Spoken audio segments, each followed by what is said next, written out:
ミルトンチャンネルです。今日は寒冷地帯用の車のメンテナンスをして羽田空港のそばで車中泊をしてきました。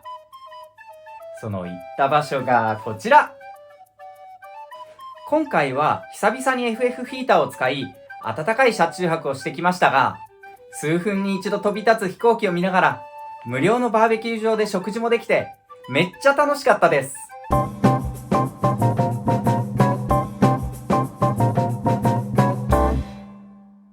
今回は雪国を走っても問題ないように車の下回りを整備します。 12V クーラーの室外機や車体が塩化カルシウムで錆びないように塩害対策も行います。この辺若干錆びが出てきています。ここに私がステンレスのボルトを使っているがゆえに錆びが若干出てきているようです。でも思ったほどひどい錆びではないですね。交換するまででもないので、このままちょっと様子を見たいと思います。他の部分もチェックしているんですけども、このようにうっすらやはり錆びが出てきていますね。そこまでひどくもないです。この上の部分に至ってはほとんど錆びが起きていないような状況ですね。この部分もこの横の部分に若干錆びが出てきているんですけども、これもなんとか大丈夫そうです。若干やっぱり錆びが出てきていますね。ただこのまま放置をしてエアコンですとか 12V のクーラーのこの室外機ですとか、そういったところに何も施工しないで雪国を走ってしまうと、おそらく塩化カルシウムで錆びが出てきてしまうので、この部分なんかも気にするほどの錆びではないんですけども、こういったところをちょっと養生して錆び対策をしたいと思います。はい。で、今回クーラーの室外機の塩化カルシウム対策に使う材料はこちらですね。ダイソーで売られている梱包用のラップと OPP テープですね。どちらも100円でした。で、こちらのダイソーの梱包用のラップなんですけども、使い方はめちゃくちゃ簡単で、この部分にこうぐるぐるに巻いて、あとは OPP テープで留めるだけです。ちょっと間が狭すぎてうまく撮影できないんですけど、とりあえず施工してみたいと思います。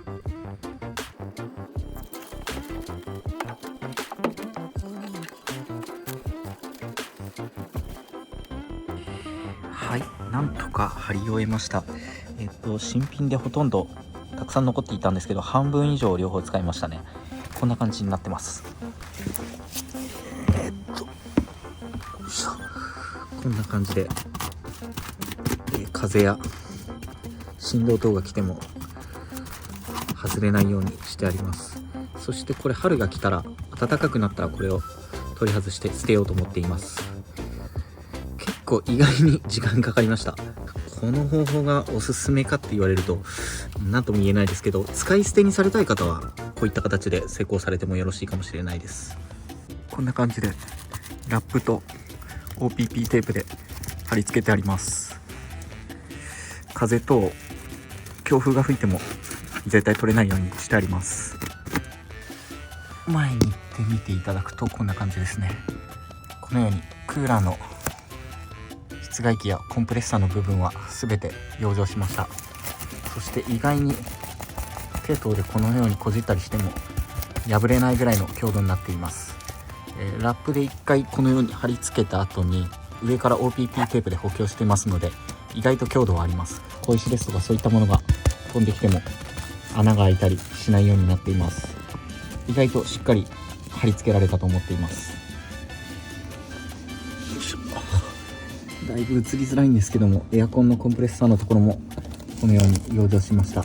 これでしたらなんとか塩化カルシウムの塩害の被害を食らわなくて済むと思います。はい。で、こういった部分のラップをある程度巻いた後にですね、この OPP テープを使ってこのように貼り付けていただくだけでかなりラップが強度が増しますので、このやり方は意外といいのかなと思っています。こういった隙間が、今ここ隙間が空いてるんですけども、この部分にもこのように OPP テープを上から貼るだけで、これで隙間がなくなりますので、このやり方で全体的に施工しました。ちょっと狭すぎるので、もう私の体一つ入ってるのが限界なので、作業風景はちょっと映すことはできなかったんですけど、全体的にはこんな感じで貼らせていただきました。この方法がおすすめかどうかっていうとちょっと何とも言えないところがあるんですけども、ただ春になったらこの貼り付けたラップと OPP テープは全て取り外して捨てようと思ってますので、そういった意味で使い捨てができるというのはこのやり方のメリットなのかもしれません。ただこのラップや OPP テープが落下しないようにぐるぐる巻きにして貼り付ける必要はあります。全体的にこのような感じで貼っています。この辺も塩化カルシウムとかこの辺にひっつかないようにしました。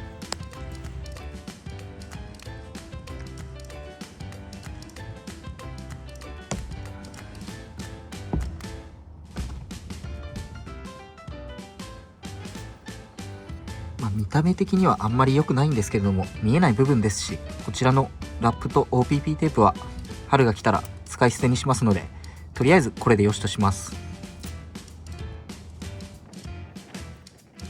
この FF ヒーターのマフラーと車のマフラーの部分なんですが、融雪剤の塩化カルシウム対策をしたいと思います。マフラーの部分に使用するのはこの600度まで耐えれる耐熱ペイントと、その他の部分はシャーシブラックというものを使って錆止め対策をしたいと思います。今ちょっと塗りかけてるんですけど、こういったところですとかこういったところを全て耐熱ペイントで塗っていきます。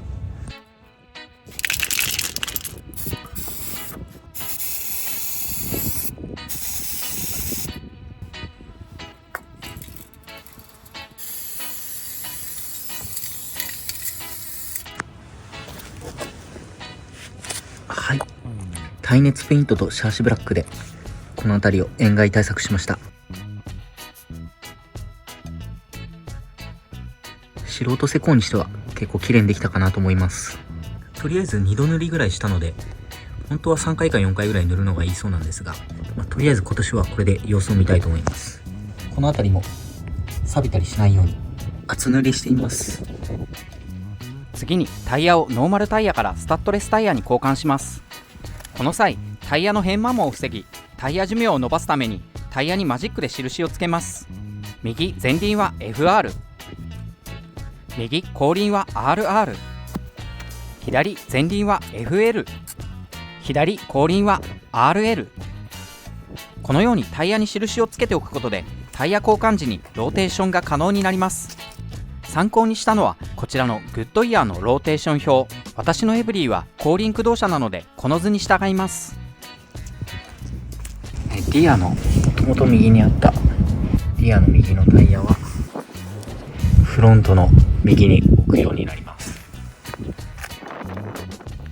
フロントの左側にあったタイヤはリアの右側に置くようになります。フロントの右側にあったタイヤはリアの左側に置くようにローテーションします。リアの左側にあったタイヤはフロントの左側に持ってきます。タイヤのボルト外しに使うのは電動インパクトレンチ。こちらは 12V 駆動でシガーソケットでも動くようになっています。電源に使うのはもう使わなくなってしまったバイクのバッテリー。ポータブル電源でやってもいいんですけど、このコンパクトさとちょっと使ってみたいなと思ったんでこれを使ってみます。ワニ口シガーソケットアダプターをバッテリーに接続します。このシガーソケットに挿します。多分問題なく動くと思うんですけど、問題なく動きました。このコンパクトなバッテリーを使ってタイヤを外していきます。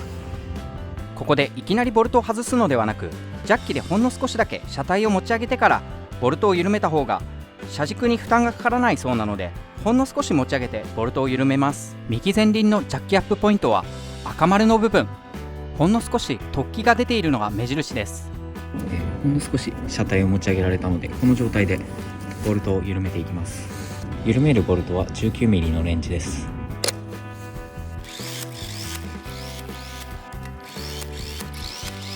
ボルトが緩んだらさらにジャッキを上に持ち上げます。このようにタイヤが持ち上がったらボルトを外していきます。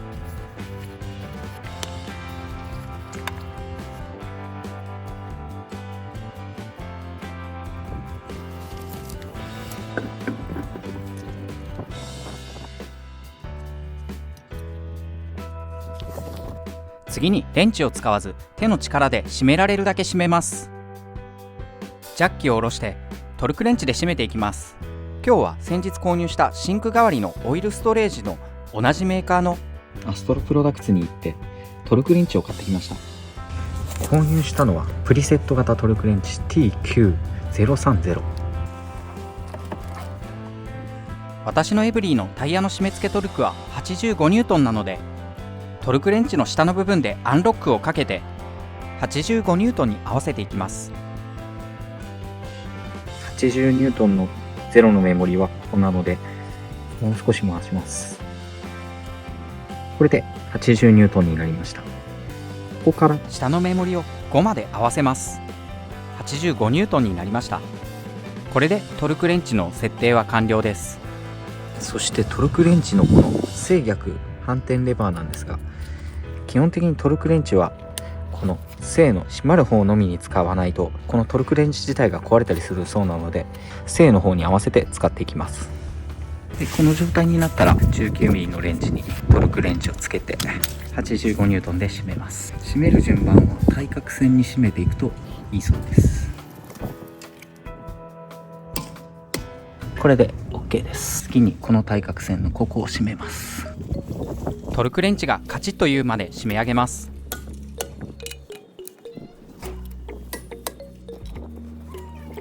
これで OK です。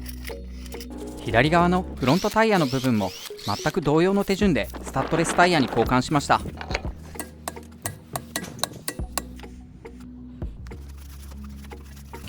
続いて後ろタイヤの交換もしていきます。ジャッキアップポイントはこの部分になっています。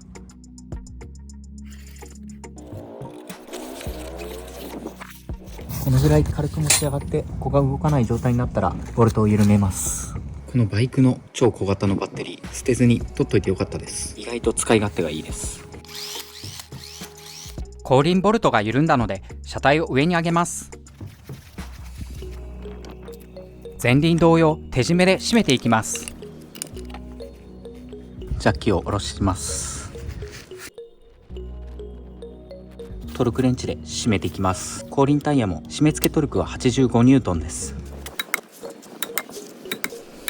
これで OK です。左後輪のタイヤも同様に交換します。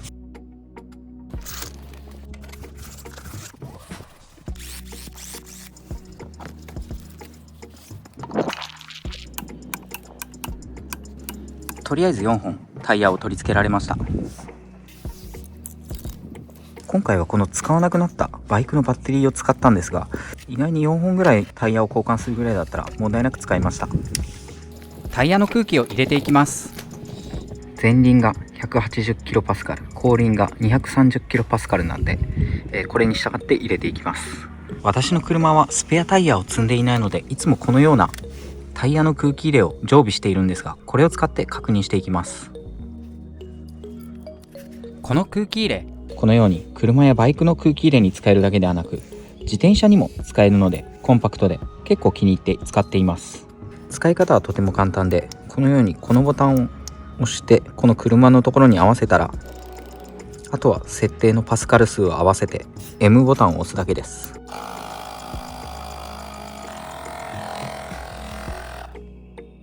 ほんの少し多めに空気が入ってこの空気入れは止まります。抜くときにこのようにほんの少し空気が抜けるのでちょうどいいのかもしれません。後輪タイヤは 230kPa なのでそれに合わせます。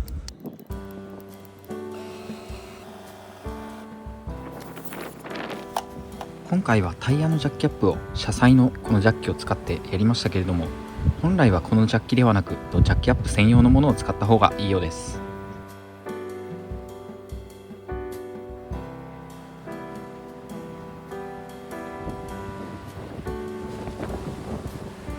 ちなみに使い終わったトルクレンチはこのようにゼロまで戻しておいた方が精度が下がらないということなので、ゼロまで戻しておきました。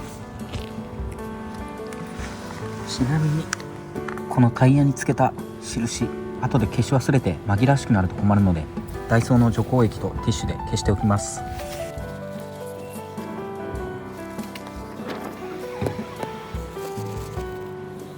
ダイソーのネイルリムーバーで綺麗に落ちました。こ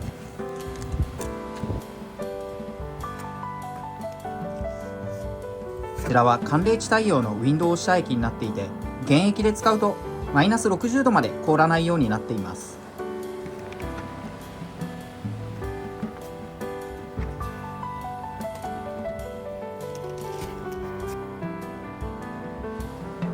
FF ヒーターを使うにあたって一酸化炭素検知器と念のため火消しスプレーを用意しています。動かす電源はアフェリーの 1200W ポータブル電源を使用します。問題なく動きました。この部分からかなり暖かい空気が出ています。 FF ヒーターの試運転もうまくいったので車中泊に向かいます。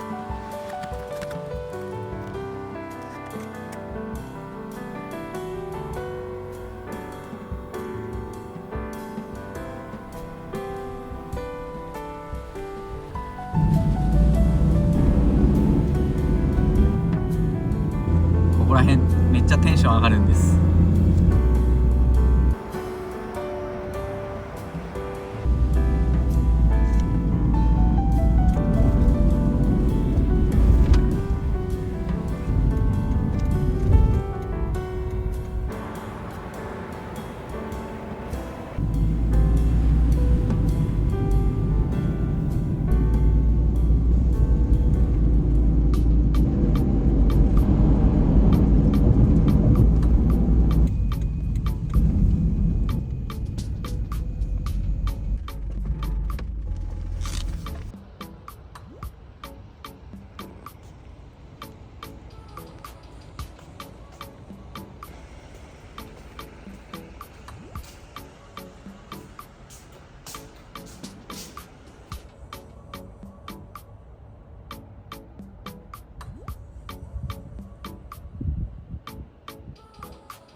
FF ヒーターのコツコツ音対策にこのダイソーの滑り止めシートを使います。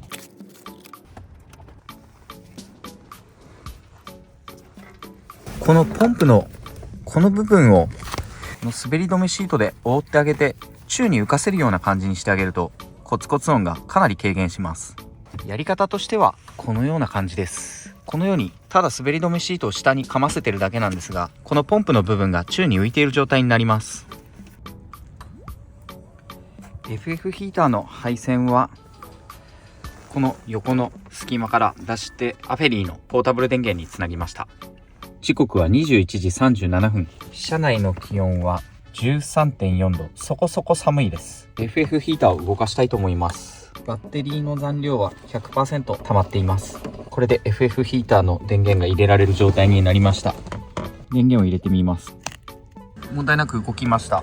現在の消費ワット数は18ワットですね。ここからあったかい空気めちゃくちゃ出てます。久々に FF ヒーター使うんですけど、あったかくてすごいテンション上がります。今回は車内で手が洗えるようになったんで結構嬉しいです。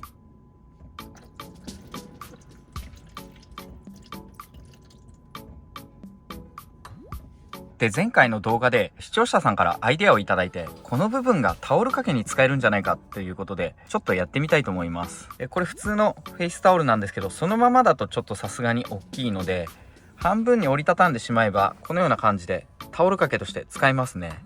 いい感じです。このシンクの利点なんですけど、スライドさせて簡単に移動させることができるのもめちゃくちゃいいですね。で、今日はちょっとダイエット中というのもあるので、野菜を多めにしたメニューを作りたいと思います。これまではこのシンクがなかったので、こういったキュウリですとかミニトマト、こういった野菜もすでにカットされて調理済みのものしか買えなかったんですけれども、これからはこのシンクがありますので、こういった野菜も車内で調理できるようになります。野菜くずが入らないようにこのダイソーのゴミガードをつけておきたいと思います。こういった小皿でしたら角にこうやるとそのまま台として使えます。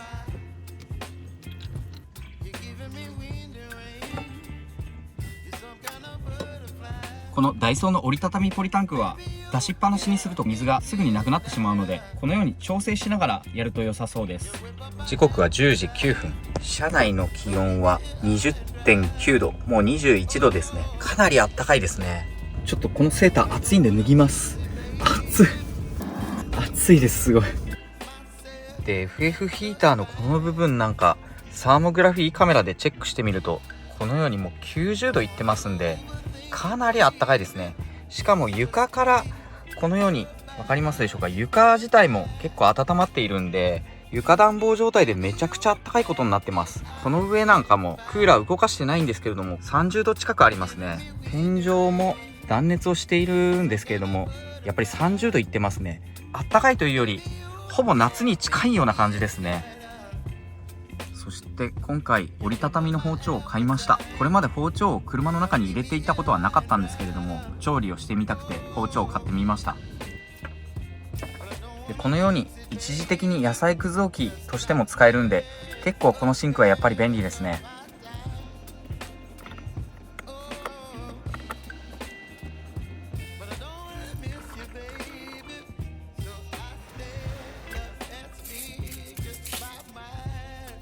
今日はこれにメバチマグロのお刺身をいただきたいと思います。半額で約400円でした。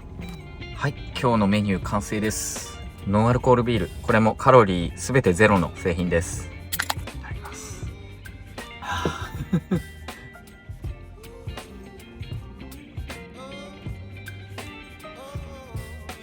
うまい。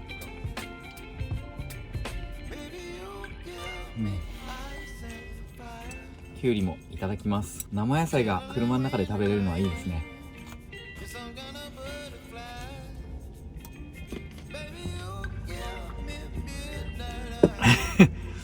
美味しいです。ちなみに今外の羽田空港はこんな感じになってます。羽田空港の最終便が着陸し終わった後なのですごく静かです。ごちそうさまでした。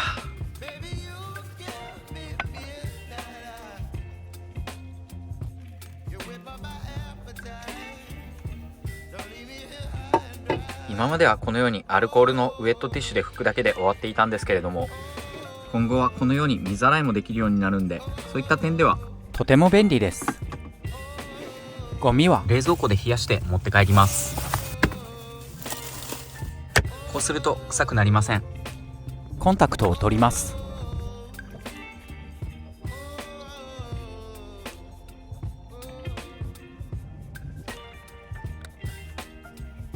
ンタクトを洗うのにも問題なく使いました。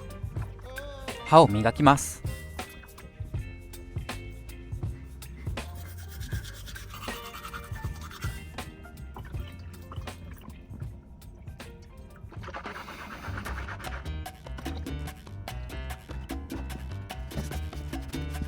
万が一これを倒したり、あとは匂いが出たりしないようにキャップをしておきます。水はちょうどあと 1.5 リットルぐらいでしょうか。明日の朝顔を洗ったり歯を磨いたりするのはいけそうです。23時41分 FF ヒーターを動かし始めてちょうど2時間ぐらいが時間経ちました。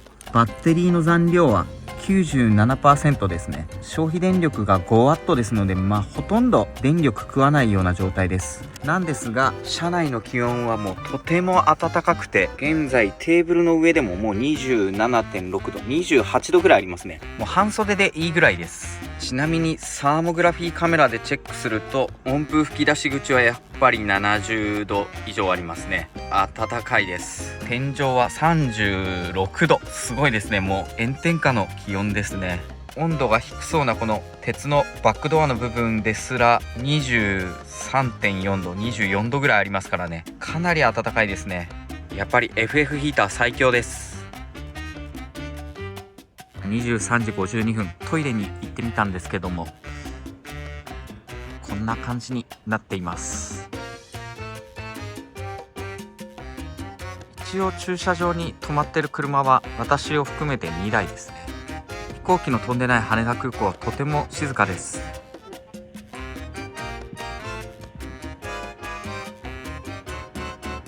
実はめっちゃ寒いんでこんな格好してます。寒すぎですでもこの駐車場24時間で1100円なんで、まあ安いといえば安いかもしれないですね。トイレも比較的綺麗でしたし、問題なくこのまま朝を迎えて車中泊できるようだったら結構楽しい車中泊ができるかと思います。寒い寒い。めちゃくちゃあったかい。車の中めっちゃあったかい。車の中すごいあったかいです。ほっとした。ちょっとあんまり綺麗に片付けてないんですけど、とりあえず今日は寝ようと思います。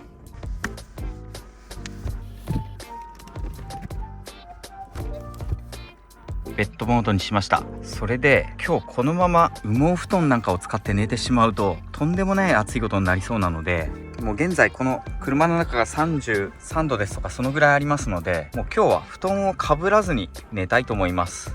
しかもヒートテックのロンティー1枚で布団かぶらずに寝れるぐらい暑いです。ではこのままもう寝たいと思います。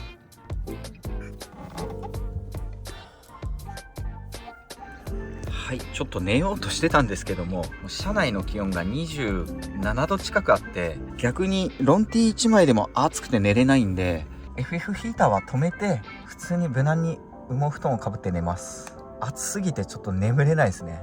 贅沢な悩みなんですけど、でも3時間近く今 FF ヒーターを動かしてるんですけども、消費電力的にも 5% しか減ってないですので、かなり省エネですね。で FF ヒーターって8時間で1リットルぐらいの灯油を消費するので、かなり燃費がいいので、朝までそれで寝ようかなと思ってたんですけど、ちょっとさすがに暑すぎるんで普通に羽毛布団をかぶって寝ます。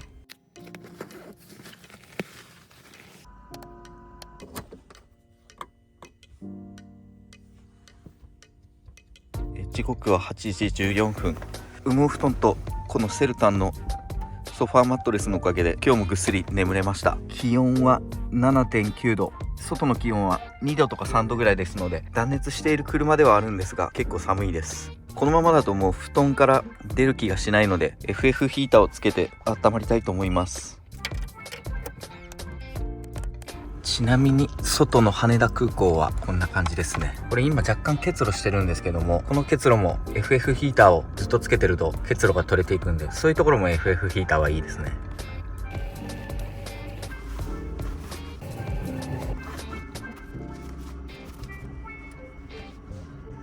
8時58分、気温は 27.2 度まで上がりました。もうかなりあったかいです。そして先ほど結露していたこのバックドアの部分も結露が完全に消えてしまいました。 FF ヒーターはちょっと車内が乾燥するので、そういった面ではちょっとデメリットはあるんですが、このように窓ガラスの結露も取れてしまうのは結構気に入っています。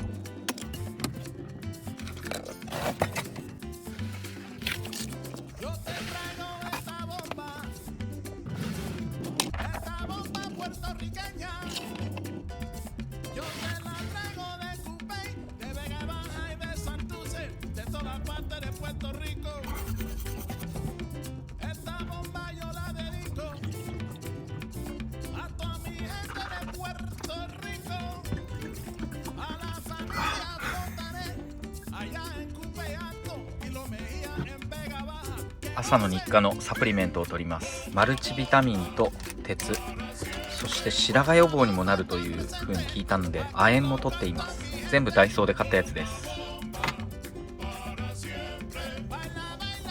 窓の結露も完全に取れていい感じになってきました。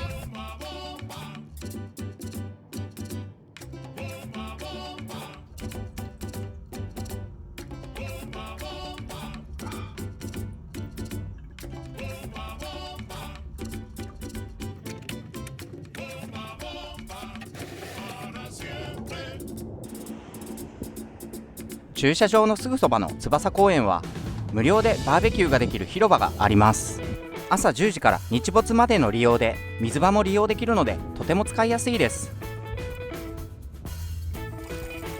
この場所でバーベキューしてみます。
いです。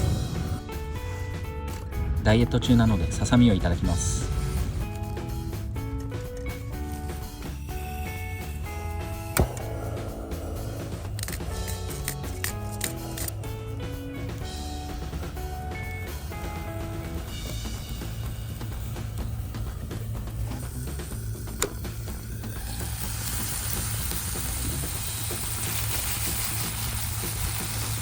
に揚げました。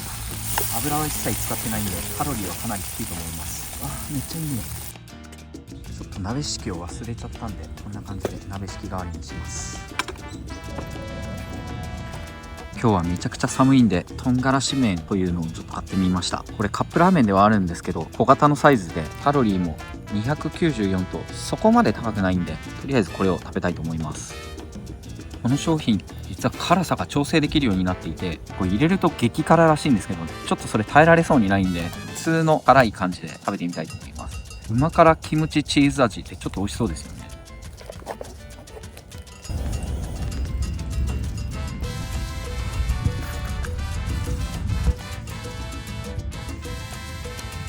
チーズ入りで美味しそうなんですけど、めっちゃ辛そうです。寒いんであったかくなるからいいと思います。いただきます。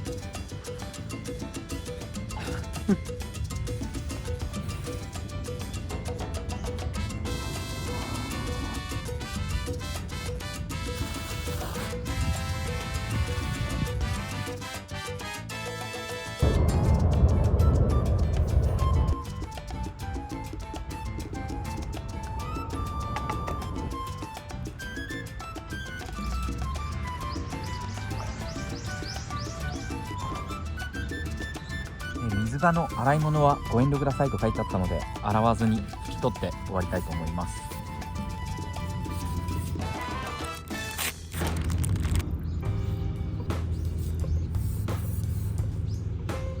この外の ST320 なんですけど、めちゃくちゃコンパクトになってメスティンの中に入るのですごく気に入っています。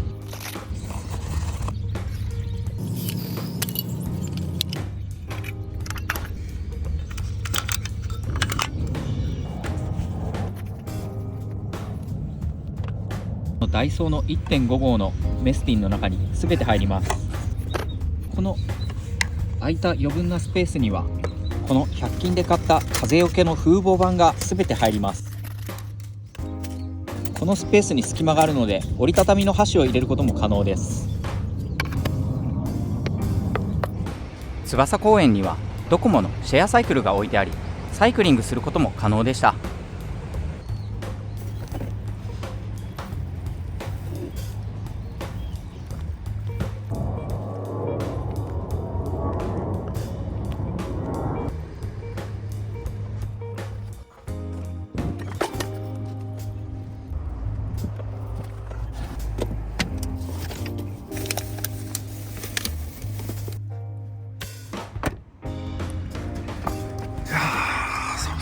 寒い。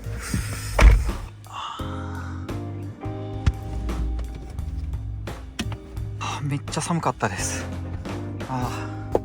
車内の気温は 24.8 度。今車バックドアとかを開けて荷物整理したりしたんで少し温度下がってるんですけど、車の中めちゃくちゃ暖かいです。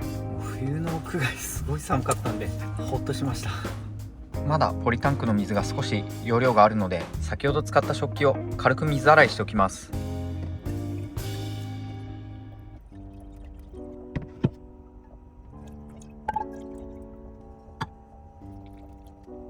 食器等を軽く水洗いして水がほとんどなくなりました。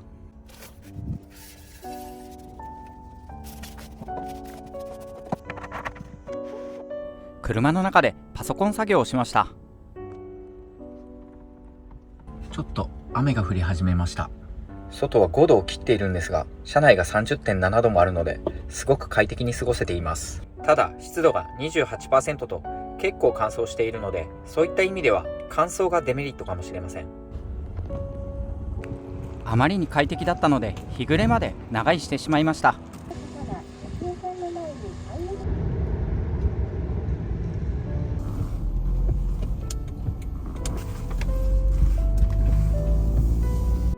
翼公園での車中泊かなり楽しかったのでまた来たいと思います。本日もご視聴ありがとうございました。もしこの動画を気に入っていただけたら、チャンネル登録、グッドボタンよろしくお願いいたします。